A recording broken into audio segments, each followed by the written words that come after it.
You can pay for school, but you can't buy class. Jay-Z.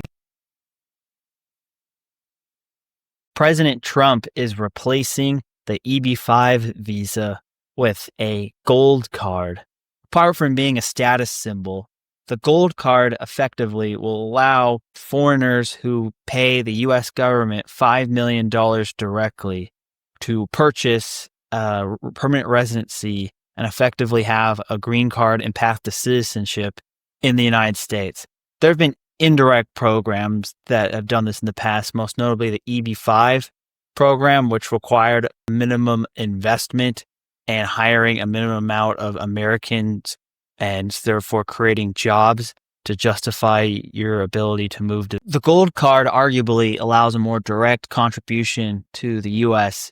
debt and paying off the deficit, whereas it will be just a direct payment to the federal government, and the future tax earnings for these permanent residents in the United States will contribute in the form of increased federal tax revenue without having to have additional taxes on current Americans. This might actually do better for the government fiscal situation than the indirect route of hopefully having the economy grow through the businesses created through the EB-5 program. So what is the impact of this? Are we going to see just a flood of high net worth foreigners moving into the United States and making a lot of housing markets even more out of reach? Or is this no big deal at all? First, let's look at the numbers. There are approximately 426,000 ultra high net worth individuals. And by the definition of ultra high net worth individuals is about people with a $30 million net worth. It's a little bit higher than my official definition of being rich, which is $20 million, but I couldn't really find any specific source that has the $20 million cutoff. It's either like, will give me data on people with more than 5 million net worth or more than 30 million net worth. So I'm just going to use the 31 for the calculations, and 5 million out of 30 million is over 17% of one's net worth that you're effectively going to have to pay the U.S. government for the right to live in the U.S. And I don't really see somebody who is high net worth but not at this level willing to throw in more than 20% of their net worth just to be able to move to the United States short of any major political crisis in their home country. So let's just I think that's a good cutoff.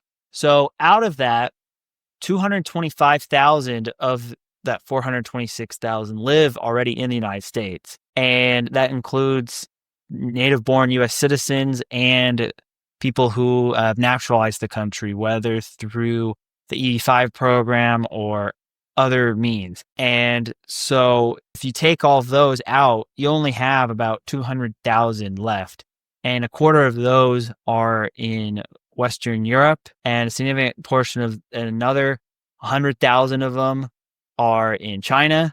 And then there's a significant amount in Japan and South Korea. So if you take out Northeast Asia, Europe, and the United States, you only have about 50,000 people who could afford to buy the gold card left.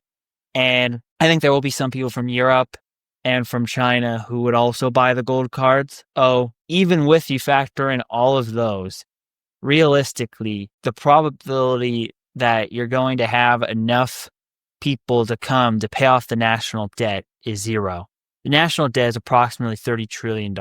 At a price of $5 million per gold card, you would need 6 million people to buy gold cards to pay off the national debt. If you doubled the price to 10 million, you would need only 3 million, but that also would reduce the amount of people who qualify. And as I told you, there's probably at most 100,000 people, and this would be over a multi-year period, probably over a decade period, that would take advantage of buying the gold card at most. So if you have only 100,000 people who buy the gold card, that's still going to raise about $500 billion, which is a lot of money. That is about a little bit more than a quarter of like the annual deficit. And it's about 1/60th of the national debt. So like a little less than 2%. So, I mean, it's material, but I don't think the US's fiscal policy crisis is going to be solved by the gold card. However, I think the gold card is probably more efficient in terms of from a regulatory and compliance and bureaucratic method, and probably more net revenue positive version of the EB-5 visa. So swapping it is probably not a terrible idea. If you have 100,000 high net worth people coming to the US from all over the world over a 20-year period, I think you'll have some minor effects, particularly among very high-end housing markets, particularly in the gateway cities such as Southern California, the Bay Area, New York, Miami, Houston maybe. But apart from that, I don't really see it having that big of an impact in terms of displacing existing Americans and in terms of a material impact on the economy. I think it will do a marginal amount to improve the debt. And as my video I did about how to balance the budget, every one of these little things counts. But it's not really the fix-all that the Trump administration and many conservatives hope it would be. Is if you look at like the proportion of people who bought golden visas in other countries that offer them, such as Spain, Portugal, the United Arab Emirates, and Greece, it's about anywhere from 0.03% of the population to 0.1% of their native population. And 0.1 of the American population is over 300,000 people, which there aren't even that many non-American high net worth ultra high net worth individuals in the world that even qualify. So it's not going to have the same effect that it had on the cost of living that it did in a place like Portugal, which actually did see a lot of potential displacement from a lot of digital nomads moving there. But they also have a separate digital nomad visa, which made that problem more of an issue. And then if you look at the history of the EB-5 visa in America, which was the previous form of this, you had about, since 1990, approximately 90,000 people who have taken advantage of the EB-5 visa. And since this is easier, it's just a straight cash purchase versus a regulatory compliance headache of having to make sure that your business that you want to set up and your job creation qualifies for the federal government's metrics. There's no hoops to jump through. So I think you'll have a greater adoption, but there are only so many ultra high net worth individuals who can afford to pay the price tag. So I think it's going to probably be somewhere between 50 to 100,000, and they'll probably be pretty spread out across the world. I think you'll see a lot from China. You'll see a lot from Latin America.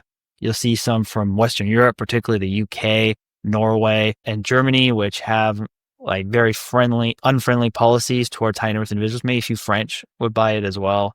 I think you see a lot of Canadians too. But it's still not really enough to the needle significantly. So overall, I mean, it is going to help somewhat. And your country club membership or high-end home prices might go up a little bit on the margin because of this. But I don't think it's enough to really completely shake the American system. America is already the country club of the rich for a lot of other reasons. And if you want me to do a video about why I call America the country club of the rich, let me know, and I will do a more deeper dive into that concept, because there's a lot of things in the regulatory system and American culture and the way our economy is structured that it already is kind of an appealing spot for international elites to have a second home, if not relocate to outright, even before this golden visa. Also, what do you think about the golden visa? And if you are a non-US viewer of this channel, would you buy a golden visa yourself? Thank you for watching.